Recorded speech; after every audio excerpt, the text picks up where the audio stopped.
in bed. I was in bed, and I thought maybe it was some firecrackers or something, because it said pow, pow, pow, pow, pow, pow, pow. And I'm like, what in the world? This is Rakeia Henley, a 21-year-old college student from Macon, Georgia, and someone who just 4 years before that clip showed up at a hospital in a ski mask, walked across a graduation stage with an honors diploma. On October 18, 2025, 3 men were shot dead on a street in East Macon, and by the time investigators traced every piece of evidence back to its source, every thread pointed straight to her.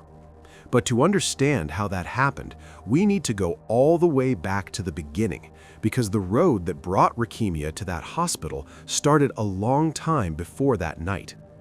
Sometimes the deepest wounds come from those closest to us. It's a pain that cuts deeper than words, leaving scars that no one else can see. Oh no, don't play with me. Do you see me? Do you see me? You will. Skin petite, huh? Skin petite. Yes, Ooh, crazy. The real starting point for this story is not the crime scene, and it is not the arrest. It is a house on Burton Avenue in Macon, Georgia, where Rakeia Henley grew up watching things that no child should ever have to see. It was where the foundation for everything that followed was quietly being laid long before she was old enough to make any choices of her own.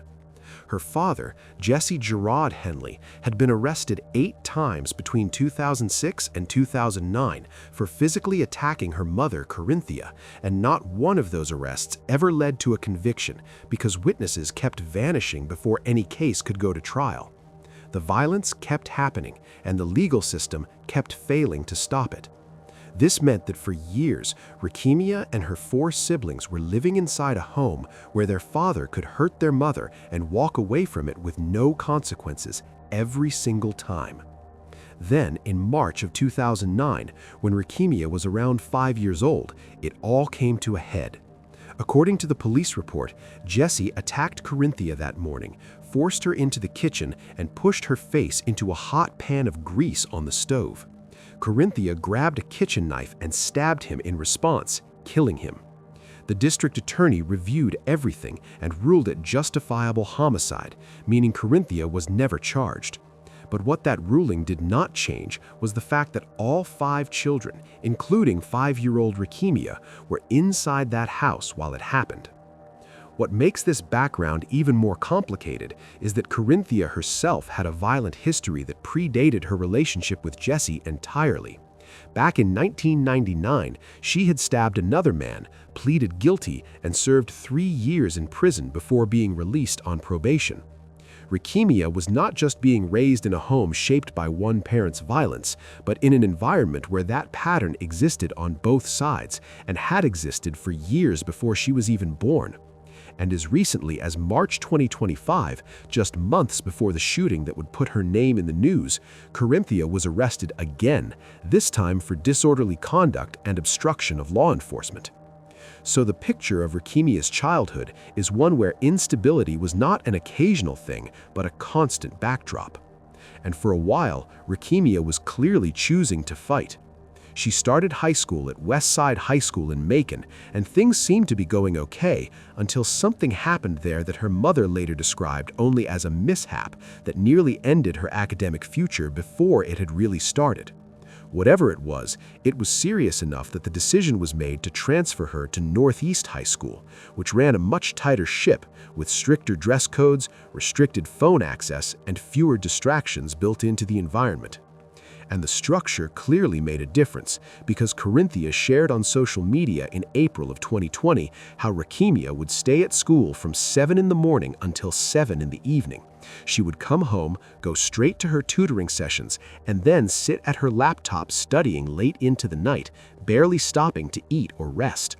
That routine paid off when Rakeia graduated from Northeast High School in May of 2021 with honors at just 17 years old. Corinthia celebrated it publicly and loudly, and given everything that family had been through, it genuinely was something to celebrate. After that, Rakeia went on to enroll in college, though the specific school was never made public. So by the time October 2025 arrived, this was a 21-year-old woman who had come through a genuinely rough childhood, gotten herself together academically, and was still moving forward with her education. And then, on the night of October 18, 2025, 3 men ended up dead in East Macon, and Rakeia Henley was tied to every piece of evidence investigators found. After 10 o'clock on the night of October 18, 2025, the 500 block of East William Street in East Macon turned into a crime scene. Neighbors reported hearing more than 50 gunshots fired in 2 separate bursts, roughly 45 minutes apart, and the sound moved so fast and so continuously that a lot of people initially mistook it for fireworks. One of those neighbors, a woman named Diane Jolly, who lived right there on that street, said it the way only someone who has lived in a neighborhood like that can say it. Bullets ain't got no name.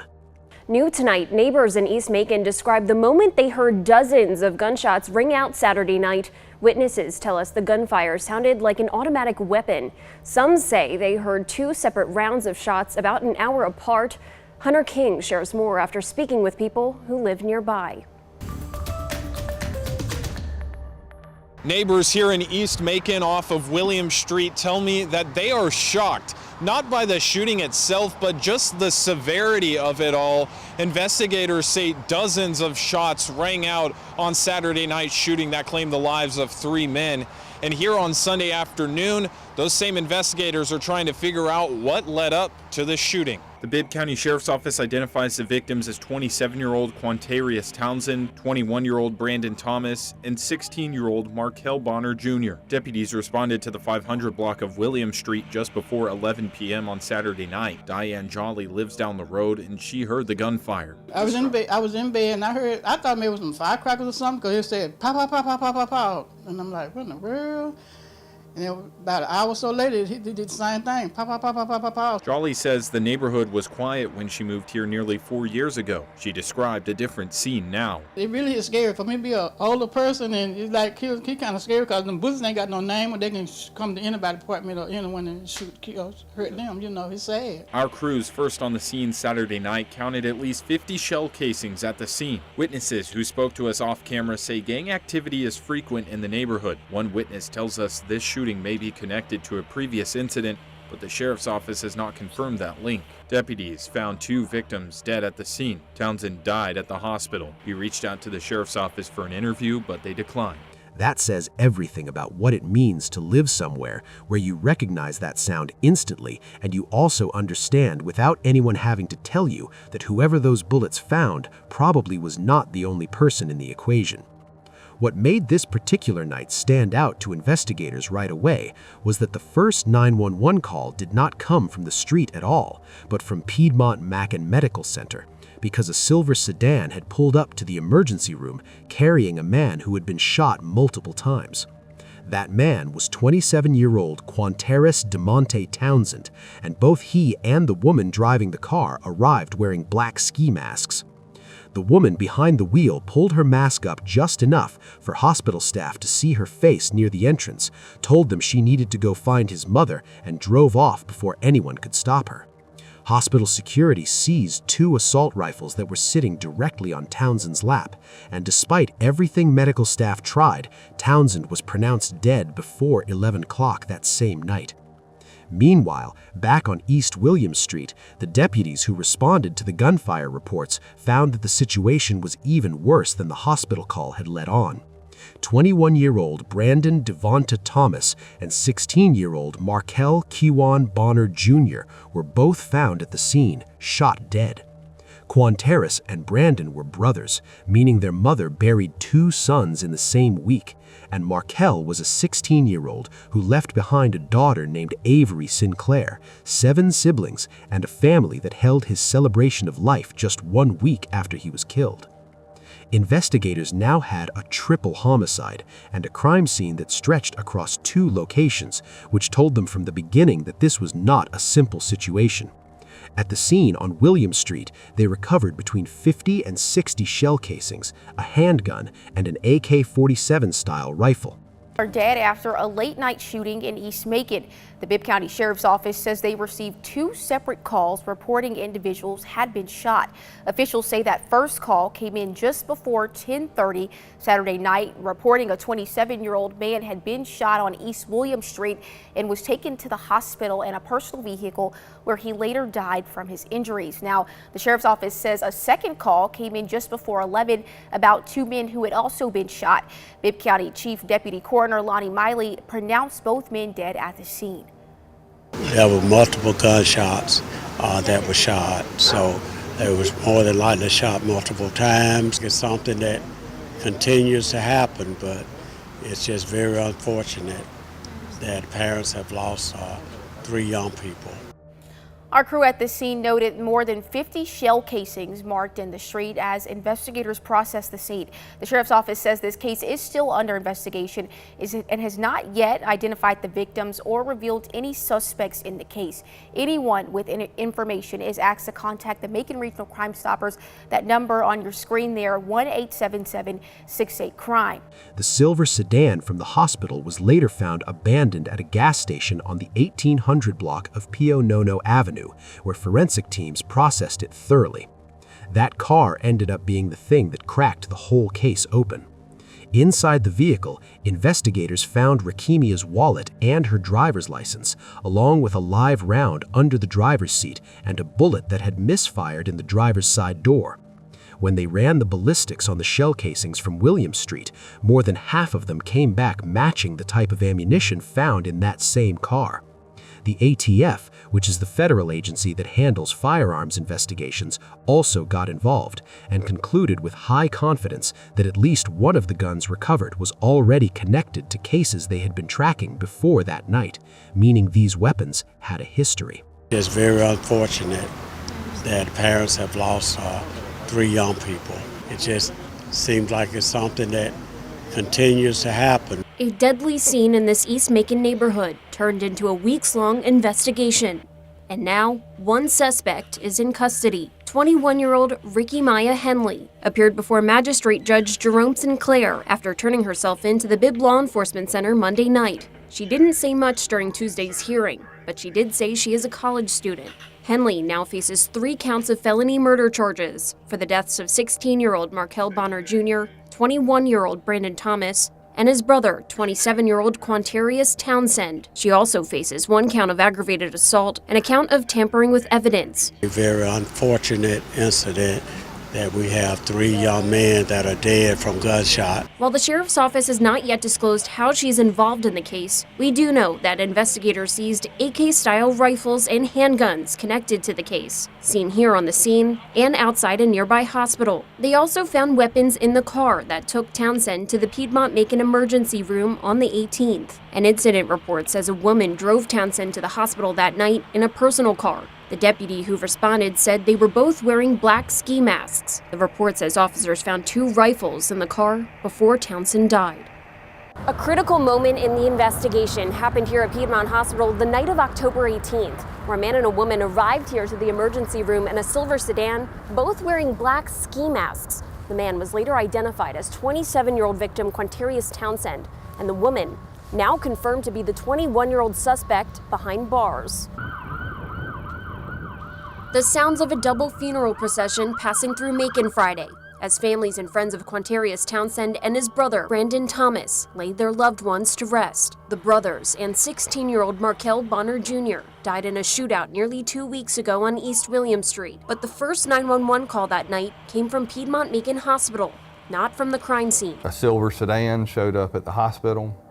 There was a deceased individual in the passenger seat who had sustained fatal gunshot wounds. In his lap was 2 assault rifles. That driver, at some point, pulls up the ski mask, exposing their identity. That driver, 21-year-old college student Rakeia Henley, the only suspect in custody so far. Major Jason Batchelor with the Bibb County investigation says Henley drove off after hospital security took the rifles. She's charged with party to the crime of a homicide, which means she was active in the participation of a felony which resulted in the deaths of 3 individuals. Batchelor says evidence links those weapons to the shootout on William Street, where Bonner and Thomas were found dead alongside nearly 60 shell casings. He says they're following daily leads to find other suspects. We know there were additional shooters involved in this case.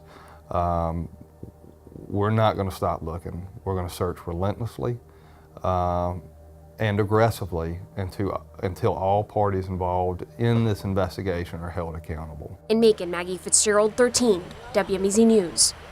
Major Batchelor says Henley's sedan was found abandoned in the 1800 block of Pinehurst Avenue that night and is now evidence in the case. Henley is also charged with 1 count of aggravated assault and tampering with evidence. Put all of that together alongside the 2 separate rounds of gunfire 45 minutes apart, the masks, the gloves, and the rifles that were already inside the car before anyone showed up at that emergency room, and investigators were clear that this attack was planned and targeted, not something that broke out spontaneously.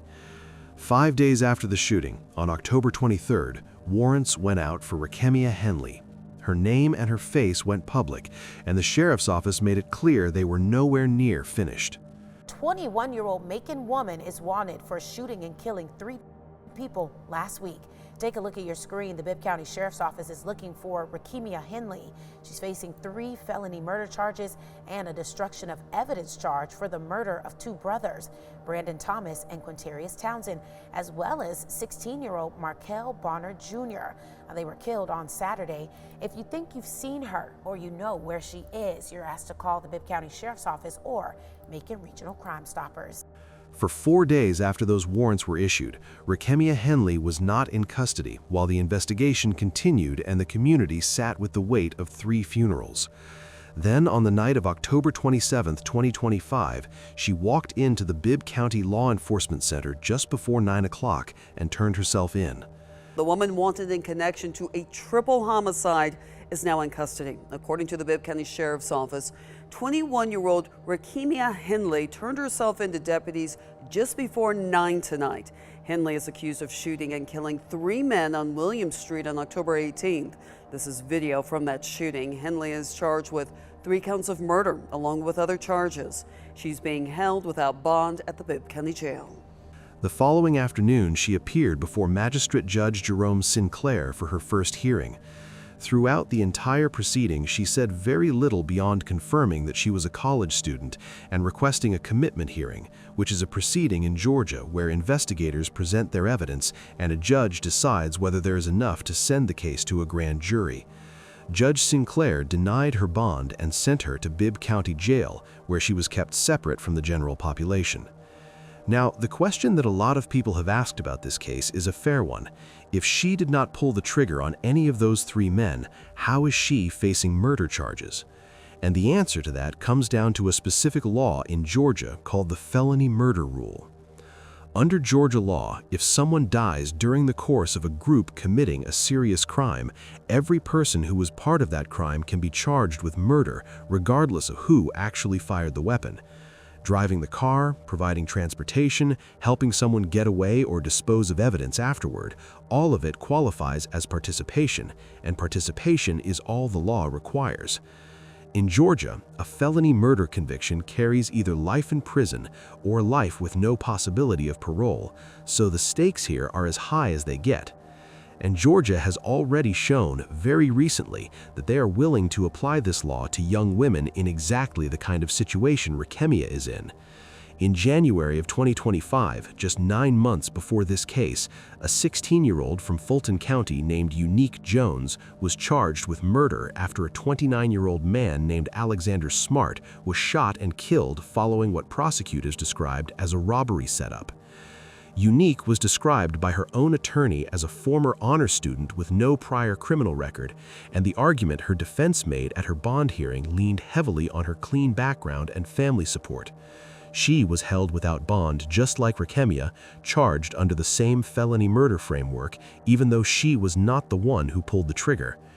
As of April 2026, that case is also still in the pre-trial phase, which tells you something about how slowly these things move through the Georgia court system, and also how seriously the state takes participation in a crime that ends in someone's death, regardless of what role a person actually played in it. The evidence sitting against Rakeia in her own case is not easy to get around. Her identification was found inside the vehicle used to transport a dying man to the hospital. The ammunition in that car matched the shell casings recovered from the street where 2 other men were killed. She showed up at that emergency room in a mask and gloves, which is not what an innocent bystander does, and she left the moment the situation threatened to expose her, telling staff she needed to find his mother rather than staying to answer any questions. When you lay all of that out together, it is a picture that will be very hard for any defense attorney to dismantle in front of a jury, and the prosecution has not even presented everything they have yet. A formal case entry for the state of Georgia versus Rakeia Henley appeared in Bibb County Superior Court on November 11, 2025, most likely reflecting the date of her grand jury indictment after the magistrate proceedings wrapped up. As of April 2026, no trial date, plea, or resolution has been made public, and the case is still working its way through the courts, with Rakeia still in jail. In December 2025, investigators were still actively searching for a 24-year-old named Titus Davius Freeman Jr., who they described as having information that was extremely important to understanding what happened that night. And the sheriff's office had said from early on that more arrests were expected, meaning Rakeia may not be the last person to face charges out of this. News at 6, the Bibb County Sheriff's Office says it needs your help finding this man, Titus Davius Freeman Jr. They say he may have information about a triple homicide on William Street on October 18th. Investigators say Freeman does not have warrants pertaining to this case. They just want to talk to him. If you have information, call the Bibb County Sheriff's Office or Macon Regional Crime Stoppers. What this whole story really leaves you sitting with is the question of how someone who worked that hard to build a different life ended up here, and whether the environment she came out of made something like this inevitable, or whether the choices that led to that October night were entirely her own. Macon's overall homicide numbers had been falling for years, dropping from over 70 in 2022 down to around 25 in 2025, largely because of sustained community violence prevention efforts that cost more than $21 million to run. But none of those numbers carry any meaning for the families of Quantaris Townsend, Brandon Thomas, and Markel Bonner Jr., who held funerals in October 2025 and have been carrying that grief every single day since. A trial is still coming, more of the story is still going to come out, and somewhere in East Macon, the people who haven't been charged yet still know exactly what happened on William Street that night. Until all of that is brought into the open, we are still only looking at part of the picture. What do you think about this case? Let me know in the comments section. Click on one of the cards on your screen to see more videos like this. See you in the next one.